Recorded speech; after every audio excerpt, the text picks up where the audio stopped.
Welcome to the deep dive. You send us the sources, we dig in, and, well, we pull out the key insights so you can get informed fast.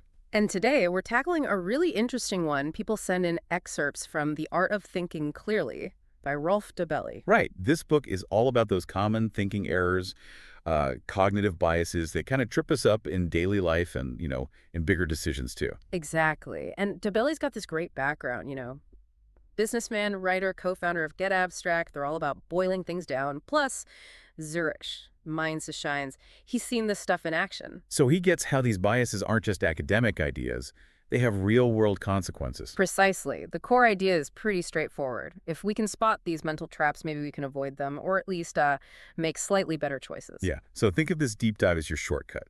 We'll hit some of the most fascinating, most relevant pitfalls from the book, helping you grab that knowledge quickly without feeling overwhelmed. Okay, so where should we start? Maybe with how we look at success, because that's often, well, skewed. Good call. Let's talk about how our view of success gets distorted. The first big one Dobelli hits is survivorship bias. Ah, yes. It's this really pervasive thing where we base our ideas of success only on the people or things that survived or succeeded. Like writers, entrepreneurs, musicians. We see the ones who made it big. Right, but we totally ignore the massive number who tried and didn't make it.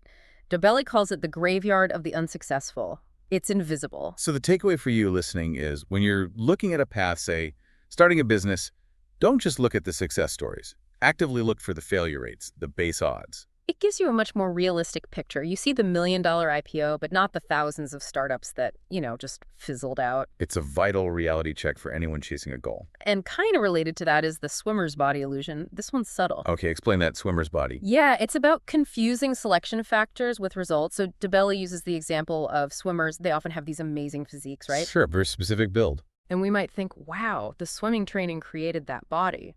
But it's just as likely, probably more likely, that people with that natural body type are drawn to swimming and excel at it. Ah, so the body type was a selection factor for swimming success, not purely a result of the training. Exactly. Or think about models in cosmetic ads. Does the cream make them beautiful, or were they chosen because they're already beautiful? Right, it makes you question correlations you see everywhere. In your field, are the top performers successful because of strategy X, or were they already in a position maybe with inherent advantages that allowed strategy X to work? You've got to dig deeper. It's about separating cause and effect from, well, just correlation or selection. Okay, and you mentioned one more related to patterns. Just briefly, the clustering illusion.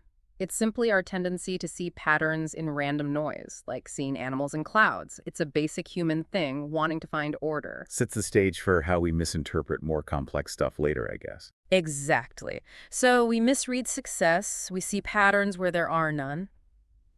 What about how other people affect our thinking? That's huge. Oh, the social side. Let's dive into that. Social proof is a big one Dobelli talks about. Definitely. We're social animals, right? So we heavily rely on what others are doing to figure out how we should act, especially when we're uncertain. Like at a concert, if a few people start clapping enthusiastically after a song, everyone else joins in. Perfect example. Or checking online reviews before buying something. If loads of people liked it, we assume it's good, we follow the herd. It's a mental shortcut, isn't it? If Yeah. everyone's doing it, it must be okay, or maybe even the right thing. It often is, but not always. Dobelli warns, if 50 million people say something foolish, it's still foolish. Huh. Good point. So for the listener, pause and think. Are you choosing this because you believe it, or just because everyone else seems to be? Question the crowd sometimes. And then there's reciprocity. This is incredibly powerful. The feeling that you have to return a favor. Exactly. We find it really hard to be indebted to someone.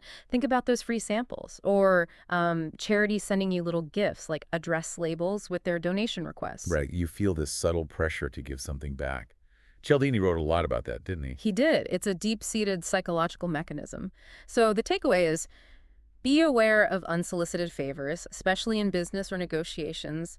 They can create a sense of obligation you didn't ask for. It's useful for social cohesion, but yeah, it can definitely be exploited.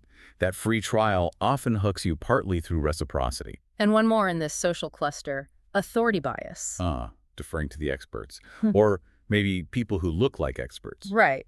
We tend to follow the lead of authority figures, sometimes even when their expertise isn't relevant or their track record is, well, questionable. Dobelli mentions economists missing the 2008 crisis, or historical medical practices that authorities swore by but were actually harmful. And symbols matter, white coats, fancy titles, uniforms. They signal authority, and we often switch off our critical thinking. So the advice is, challenge authority respectfully.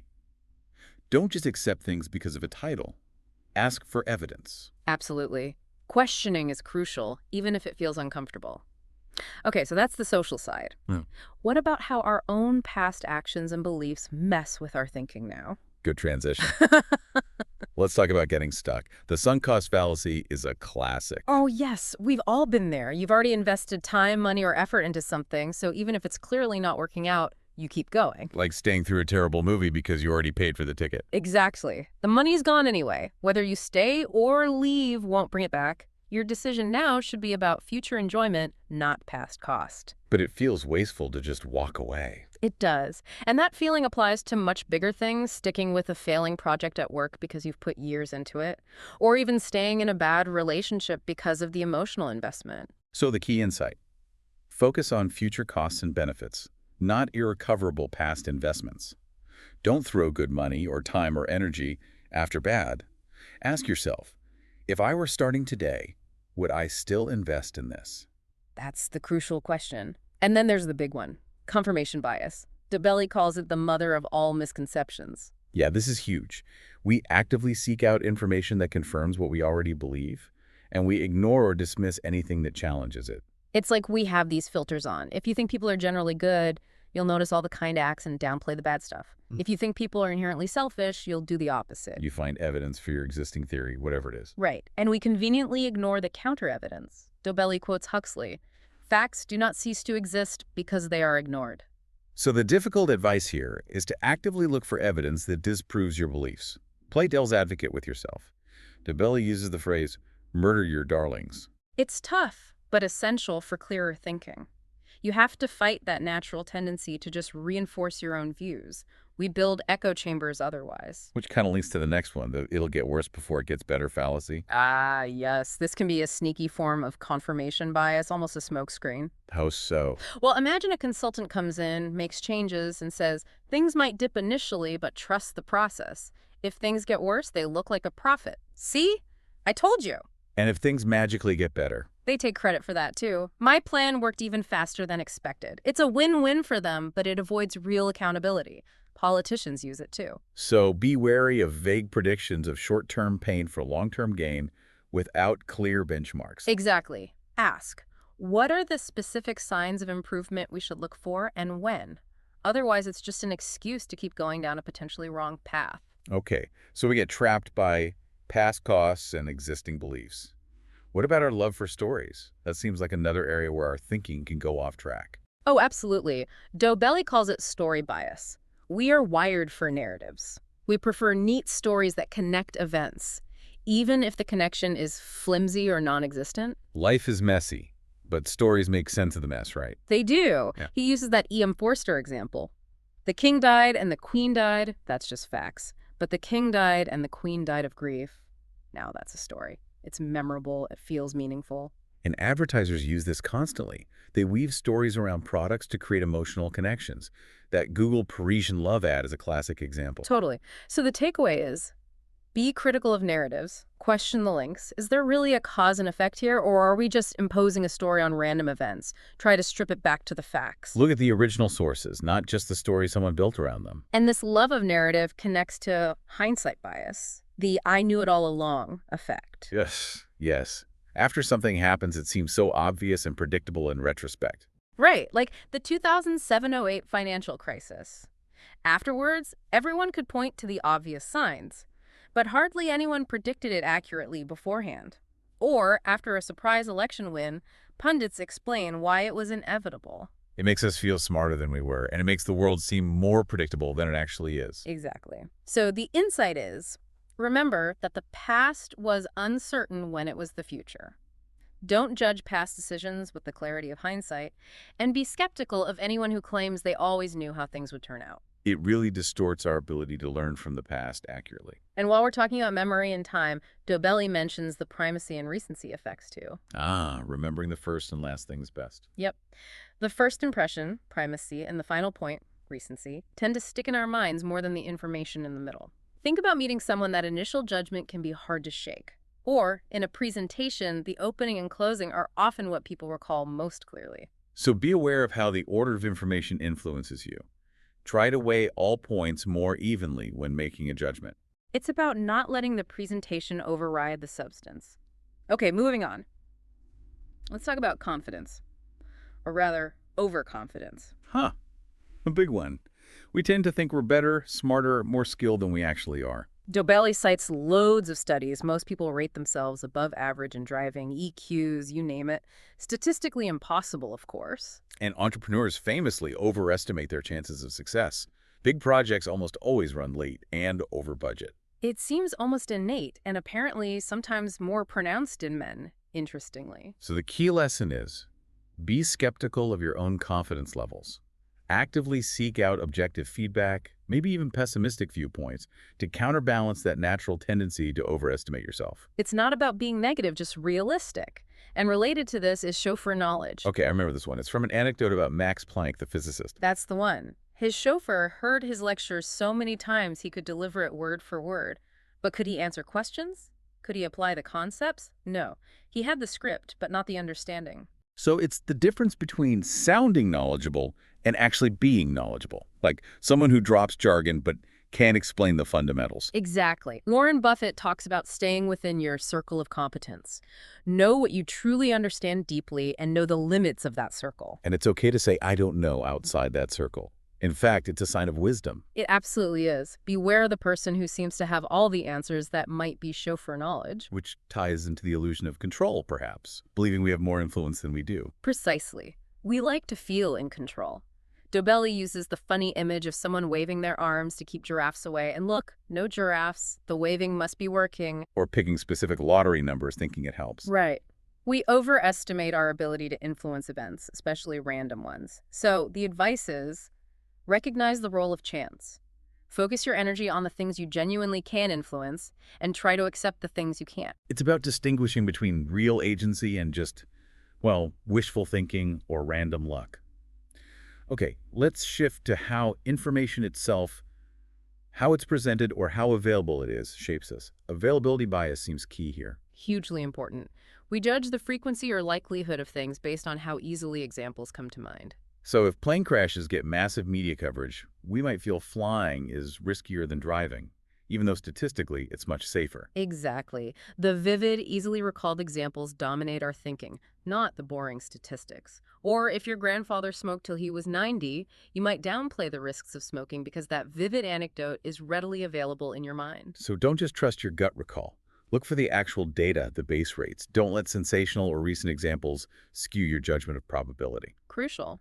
And closely linked is framing. How the information is presented changes how we react to it. Absolutely. The same underlying fact can lead to vastly different decisions depending on how it's framed. 90% fat-free sounds much better than 10% fat. Even though it's the exact same product. Dobelli mentions historical examples too, like framing bread as symbolic versus the actual body of Christ having huge consequences. It shows the power of language and presentation. So, for you listening, always ask yourself, how else could this information be presented? Try mentally reframe it. Look at the gain frame versus the loss frame, for example. Get past the packaging to the core facts. It's a reminder to be critical consumers of information, always looking at the frame being used. Okay, what about our reactions to loss, choice, and ownership?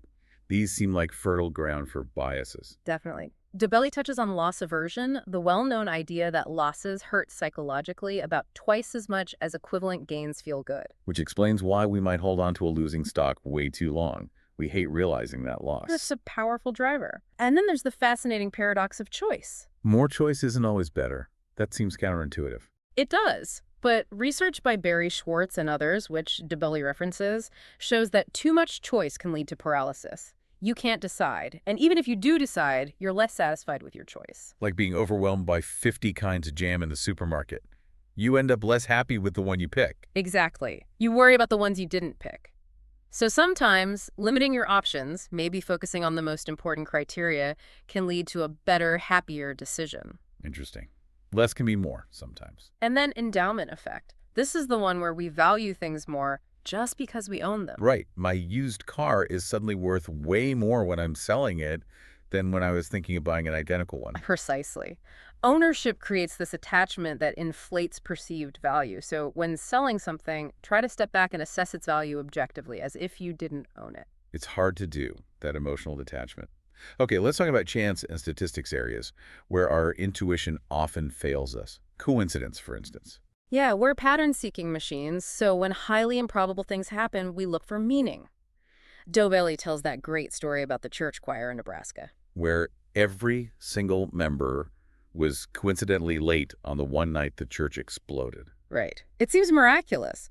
But statistically, with millions of choirs meeting millions of times, incredibly unlikely events are bound to happen somewhere, sometime, just by chance. So don't read too much into random coincidences. Our brains aren't good at grasping truly large numbers and probabilities. Not intuitively, no. Which leads directly to base rate neglect. Ignoring the underlying statistics in favor of specific details. Exactly, the classic example. You describe a shy, nerdy guy. Is he more likely a librarian or a salesperson? Most people say librarian based on the stereotype. But there are vastly more salespeople in the world than librarians, right? Yeah. So the base rate makes salesperson much more likely, even with that description. Precisely. We get seduced by the specific story and ignore the general probability. This is critical in business, medicine, everywhere. Always consider the base rates before making a judgment based on specific case details. It grounds your thinking in reality. And we also have the gambler's fallacy, believing that chance events will somehow balance themselves out. Like at the roulette wheel, if black comes up 5 times, red must be due next. Yeah. But the wheel has no memory. Each spin is independent. Past results don't influence the next random outcome. But we crave that balancing force. So understand independence in random events. The universe isn't keeping score. Okay, what about anchors? How initial numbers influence us? The anchor effect. This is powerful and sometimes really weird. An initial number thrown out, even if it's totally irrelevant, can heavily influence our subsequent estimates. Like the experiment where people wrote down the last digits of their social security number and then estimated the price of wine, and the higher SSN digits correlated with higher estimates. Exactly. Or spinning a wheel of fortune before guessing the number of African nations in the UN. The random number from the wheel anchored their guesses. It's crazy how arbitrary numbers can stick in our heads and sway us. Very relevant in negotiations. The first offer sets a powerful anchor. Absolutely. So the takeaway is be aware of anchors, question where the initial number came from, try to consciously disregard irrelevant anchors, and focus on objective value. And related to being influenced by initial data, what about induction? Drawing general rules from observations. Induction is how we learn mostly. We see patterns and generalize. But Dobelli warns about the danger of induction, drawing firm conclusions from repeated observations without knowing if there's a hidden catch. Like the turkey who's fed every day and assumes the farmer loves him until Thanksgiving. That's Nassim Taleb's famous example, yes. Or thinking the stock market will keep going up just because it has for the last year, ignoring potential black swan risks. So don't be too confident extrapolating from past patterns, especially in complex systems. Be aware of potential hidden factors or sudden changes. Precisely. Past performance is not always indicative of future results, as they say. Okay, let's switch to group dynamics and effort. Right. Social loafing, working less hard in a group. Yeah, when you're part of a team working towards a goal, individual effort often decreases slightly compared to working alone. Responsibility gets diffused. Someone else will pick up the slack. Yeah, Good to be aware of, whether you're managing a team or part of one, definitely. But then there's the flip side, effort justification. where we value things more if we worked really hard for them. Exactly. Think of intense initiation rites for a club or fraternity. People who go through hell to get in often value their membership much more, possibly because of the effort, regardless of the group's actual merits. Like that tough project you poured your heart into. You might overestimate its actual success because of the sweat equity. It's very possible. Our brains want to justify the effort. So the caution is, try to evaluate outcomes objectively, separating the effort invested from the actual result or value. Don't cling to something just because it was hard work. Tricky balance. Okay, a couple more quick stats pitfalls. The problem with averages. Yeah, averages can hide a lot. The river with an average depth of 4 feet, you can still drown in the 10-foot deep section. Right. Averages are misleading when the data is skewed like income. Bill Gates walks into a room and the average wealth skyrockets, but nobody else got richer. Exactly. You need to understand the distribution, not just the average. Look for the median, the range, outliers. Power laws are common too, where averages are less meaningful. Good point. Always ask about the distribution and the law of small numbers. This is about the unreliability of small sample sizes. We tend to jump to conclusions based on just a few examples. Like seeing high shoplifting in 2 rural stores and concluding all rural stores have a big problem. Right. Small samples have much more random variation. You need a decent sample size to draw reliable conclusions about a larger population. So be cautious about generalizing from limited data. Avoid making big claims based on tiny amounts of evidence. Got it. What about expectations and emotions? How do they steer us wrong? Oh, profoundly. Expectations can literally change outcomes. Dobelli mentions the Rosenthal experiment. Where teachers were told certain randomly chosen students were potential bloomers, and those students actually did perform better. Exactly. The teacher's expectations subtly changed how they interacted with those kids, leading to better results. It's like a self-fulfilling prophecy. Companies managing earnings to meet analyst expectations is another example. So our beliefs about the future can actively shape it. Be aware of the expectations you hold and the ones others place on you. Definitely. And then there's the affect heuristic. This is where our emotions, our gut feelings, drive our assessment of risks and benefits. If something feels good, we see high benefit, low risk. If it feels bad, we see low benefit, high risk. Pretty much. Think about words like nuclear power versus organic food. The feelings they evoke often color our judgment more than the objective data. Gunfire versus luxury, as Dobelli puts it. So try to separate your emotional reaction from the rational assessment. Easier said than done sometimes. Very true. Our feelings are quick, rational thought is slow. Okay, let's touch on a few more illusions about ourselves and about novelty. Introspection illusion. This is the belief that we can understand our own motivations and beliefs perfectly just by thinking about them, and because we feel so sure about our own insights. We assume people who disagree with us must be ignorant, stupid, or maybe even malicious. Exactly. It makes constructive disagreement really hard. We trust our own subjective feeling of certainty too much. So remember, your introspection isn't infallible. Be open to the idea that you might be wrong and others might have valid points. Humility, basically. Yeah. And neomania, the obsession with the new. Yeah, the bias towards novelty. We often overestimate the impact of brand new technologies or ideas and underestimate the value of things that are already established and working. Like constantly chasing the latest gadget or management fad, maybe. Could be. Dobelli suggests looking at the track record. Proven technologies often have more staying power than we assume, and new things often fizzle out. Don't be dazzled just because it's new. Evaluate it on its merits. Good advice in our fast-paced world. What about biases related to perspective and comparison? Alternative blindness is a good one. Yeah. We tend to focus only on the options presented right in front of us and forget to consider the wider range of possibilities. Like the MBA brochure that sells the benefits of the program but doesn't compare it to the opportunity cost of not doing the MBA and pursuing something else instead. Exactly. We compare A and B, but forget about options C, D, E. So actively force yourself to brainstorm more alternatives than are immediately obvious before making a choice. Widen the lens. And social comparison bias. Constantly measuring ourselves against others. Yeah. It can be motivating sometimes, but often it just leads to envy, feeling inadequate, or making poor decisions to keep up. Dobelli mentions even Nobel laureates comparing themselves unfavorably to other laureates. So the key is focusing on your own path, your own progress, rather than constantly looking sideways. Ideally, yes. Or at least be conscious of who you're comparing yourself to and why, and whether it's actually helpful. Okay, nearly there. What about bias towards our own stuff and against outside ideas? Not invented here syndrome. Pretty self-explanatory. We tend to overvalue ideas or solutions created by ourselves or our own group and undervalue or dismiss those from outside. Like thinking your homemade sauce is the best, or a company resisting a perfectly good idea just because another department came up with it. Yep. It hinders collaboration and adopting best practices. So try to judge ideas based on merit, not origin. Be open to good ideas wherever they come from. Okay, a quick mention of black swans. Right, those rare, high-impact, unpredictable events that shape history, things like 9/11 or the rise of the internet, they're outside our normal expectations.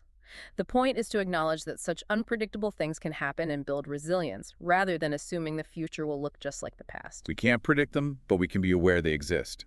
And domain dependence. This is fascinating.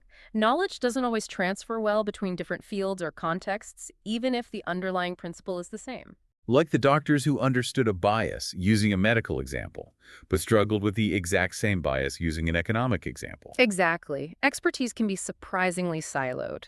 So be careful applying knowledge from one domain directly to another without checking if it really fits.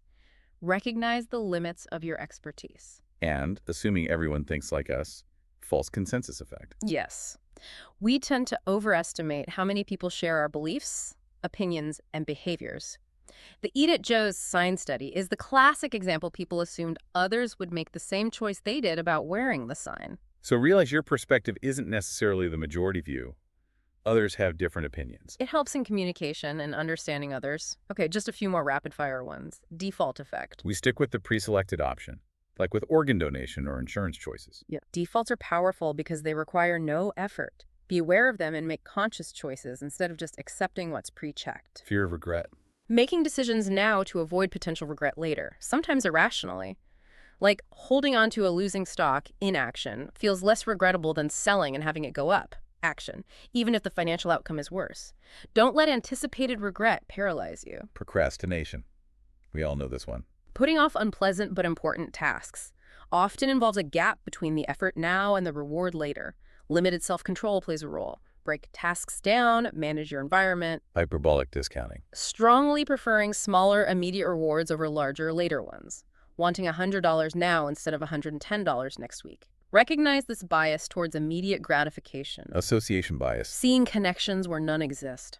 Lucky charms, beginner's luck attributing outcomes to unrelated factors. Be skeptical of perceived causal links. Contagion bias. Irrational feelings about things based on association repulsion towards something touched by someone negative or valuing something touched by someone famous. Judge things on intrinsic merit. Fallacy of the single cause. Oversimplifying. Attributing complex events, like a market crash, to just one factor when many are involved. Look for multiple contributing causes. And briefly, Dobelli also flags misleading metrics like the Will Rogers phenomenon, averages changing due to category shifts, and intention to treat errors in analyzing data, plus the news illusion consuming news doesn't equal understanding. Wow. Okay, that was a whirlwind tour through a lot of cognitive biases from the art of thinking clearly. It really covers so much ground, and the main point Dobelli makes again and again isn't that we can eliminate these biases entirely. We probably can't. They're pretty hardwired. But awareness is the crucial first step, right? Yeah. Just knowing these traps exist can help us pause, reflect, and maybe question our initial gut reaction or assumption. Exactly. It's about applying more deliberate, rational thinking, especially for important decisions, and recognizing the limits of our intuition and our knowledge, that circle of competence idea again. This deep dive really just gave you a taste. There's so much more detail and nuance in the book itself, so if this sparked your interest, definitely consider checking out The Art of Thinking Clearly. Absolutely. It's full of relatable examples. So maybe the final thought for you listening is this. Now that you're more aware of these potential glitches in your thinking, how might you approach your next big decision differently? What automatic assumptions will you make a point to question? Which biases might be most relevant in that specific situation? Food for thought. Indeed. Thanks for diving deep with us today. Let us know what other sources or topics you'd like us to tackle next time.